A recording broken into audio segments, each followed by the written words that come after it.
Well, there's no question that he's bisexual at best. Yeah.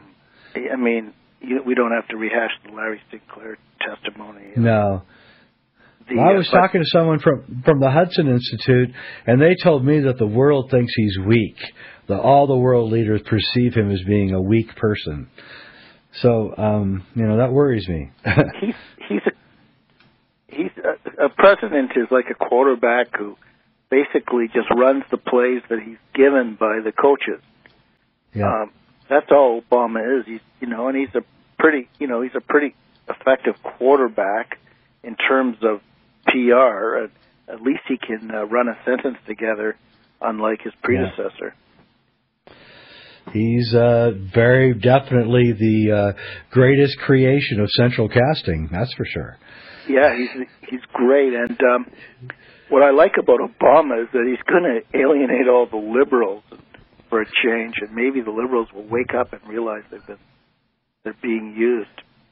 I'm actually hoping that myself. They're having a fit over this Afghanistan thing, but I'm amazed because he said it all during the campaign that he was going to escalate the situation in Afghanistan. I don't know why they didn't believe him. I guess is all I can say, or they thought that he was lying just to get to be president or something, which astounds me. Just astounds me. I don't know where it's going, man. It looks really bad at the moment, and I guess my belief is that we descend into a certain place, but I really hope that the people that you're talking about do not take over the world completely, because it will be a cruel and a very cruel place to live. Well, I agree, Jay, and all we can do is inform as many people as possible, and one of the consequences of the situation deteriorating and our prophecies being fulfilled is that more and more people are turning to people like us for explanations. So in a sad and paradoxical way, our voices will be heard. Yes, it is very strange, I have to admit. I hadn't changed anything I said for 30 years, and now suddenly everybody wants to talk to me. Very strange. I used to get disinvited from parties, by the way. I would go to be invited to a party, and then after about 25 minutes of talking to people, the guest would come and ask me to leave. Wow. Yeah. Well, well, Jay, at least you get invited to parties. I don't even get invited. Well, I don't get invited anymore.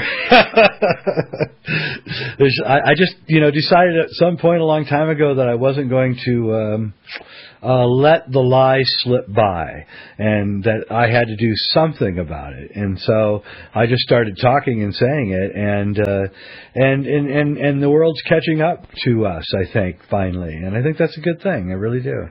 Yeah. I think it's come a long way, especially since 9/11. I think that was a wake-up call for about 30% of the population who refused to go over the fence. And now we're at about 40% of the population, so we're still not quite over the top of people who really want to check it out and see what's going on and find out what the truth is.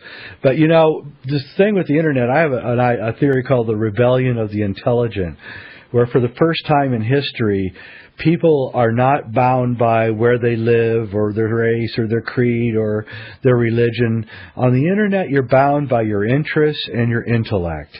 And what's going on is the top intellect is reaching conclusions, and they are not happy with what they're finding.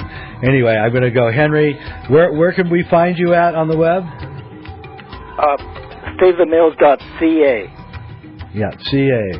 And that's where you go to read the writings, the very astute writings of Henry Makow. Thanks for being on the show, Henry. And thanks for having me, Jay. Keep up the good work. I'm Jay Weidner. You listen to the Smoke and Mirrors Radio Hour. And Rents is up next, and thanks for listening.